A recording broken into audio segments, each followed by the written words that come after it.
Hello everyone, मेरा नाम है राघवेंद्र सिंह और स्वागत है आप सभी का मेरे चैनल मिस्टर फिजिक्स पर। तो जैसा कि आप देख सकते हैं कि आज हम बात करने वाले हैं चार्ज के बारे में।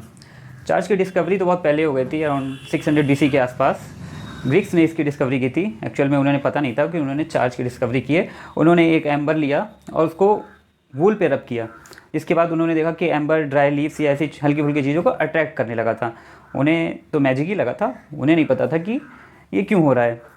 But today we know that was due to electric charge. Actually ये इलेक्ट्रिक वर्ड भी ग्रीक वर्ड इलेक्ट्रॉन से ही आया है,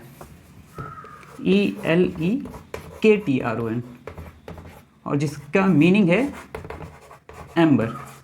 तो ये कहानी एम्बर से शुरू हुई थी और एम्बर को ही इलेक्ट्रॉन बोलते हैं और इसी इलेक्ट्रॉन से हमें इलेक्ट्रिक वर्ड मिला। सो मैं भी आपको एक छोटी सी एक्टिविटी करके दिखाऊंगा। यहाँ पर मेरे पास है एक बलून, एक स्ट्रॉ और एक वुलन क्लॉथ।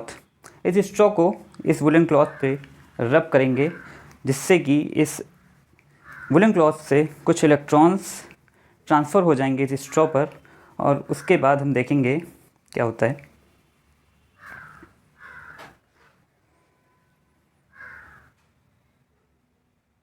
सी, ये प्लास्टिक बलून जो एक नॉन कंडक्टिंग ऑब्जेक्ट है, ये इस स्ट्रॉ की तरफ अट्रैक्ट हो रहा है। ऐसा क्यों हो रहा है? लॉ ऑफ चार्जेस तो हमें पता है, like charges repel each other and unlike charges attract each other. यहाँ पर स्ट्रॉ पर तो निगेटिव चार्ज है, बट बलून पर तो कोई चार्ज नहीं है, तो बलून क्यों अट्रैक्ट हो रहा है? एक्चुअली बलून न्यूट्रल है।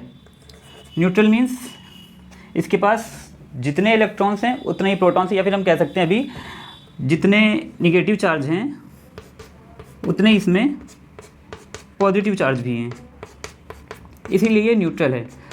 और जब हम ये स्ट्रॉ जो कि निगेटिवली चार्ज है उससे इस बलून के पास लाते हैं, तो ये निगेटिव चार्जेस इसके पॉजिटिव चार्जेस को अट्रैक्ट कर लेते हैं और ये पॉजिटिव चार्ज इसके एक साइड में एक्यूमुलेट हो जाते हैं और निगेटिव चार्ज बलून के दूसरी साइड में एक्यूमुलेट हो जाते हैं। तो हम कह सकते हैं कि बलून पोलराइज हो जाता है इसकी वजह से, और जिस वजह से बलून इस स्ट्रॉ की तरफ अट्रैक्ट होने लगता है। So what are these positive और negative charges?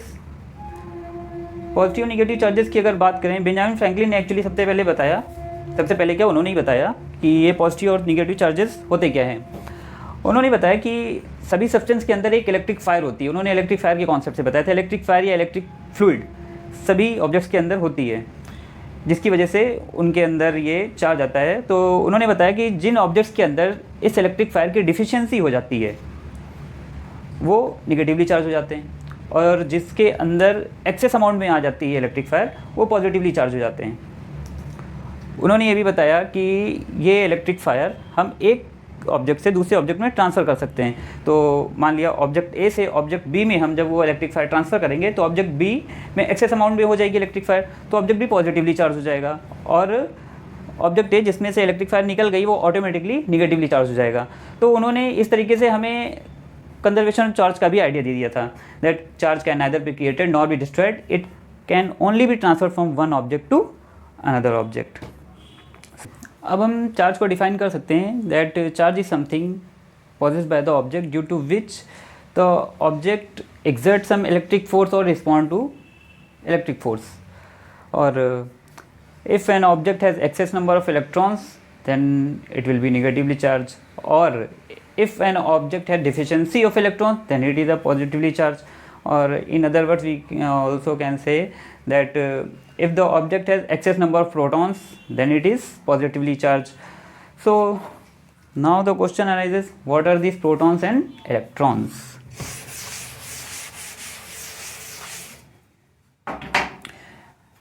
Electrons and protons दोनों के पास ही 1.6 इंटू 10⁻⁻19 कूलम चार्ज होता है। Coulomb is the SI unit of charge.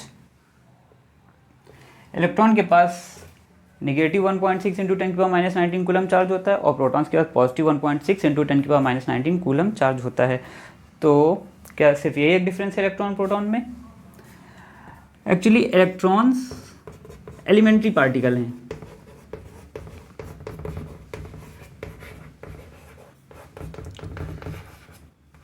Elementary particle means simple word से हम कह सकते हैं कि इलेक्ट्रॉन्स को इससे ज़्यादा छोटा नहीं किया जा सकता, इसके और टुकड़े हम नहीं कर सकते हैं। बट प्रोटॉन्स एलिमेंट्री पार्टिकल नहीं होते हैं। प्रोटॉन्स क्वार्क्स के बने होते हैं। शायद कुछ लोगों ने ये वर्ड सुना हो। Protons composed of quarks. Quarks दो टाइप के होते हैं, up quark and down quark. Up quark के पास positive 2/3 times of E and down quarks -1/3 times of the elementary charge E। Actually protons के पास दो अप क्वार्क होते हैं और एक डाउन क्वार्क होता है। तो अगर इन दोनों को ऐड करेंगे 2 × 2/3 E ऐड करेंगे -1/3 E, दो अप क्वार्क और एक डाउन क्वार्क, तो यहाँ पे हमारे पास चार्ज आ जाएगा E। यहाँ से हमें मिलता है प्रोटॉन के पास चार्ज E।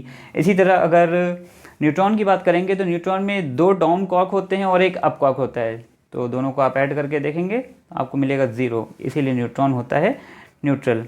तो इसके बारे में आगे चर्चा जारी रहेगी। चार्ज के बारे में भी बहुत कुछ पढ़ना है। तो हम नेक्स्ट लेक्चर में मिलते हैं, तब तक के लिए बाय बाय।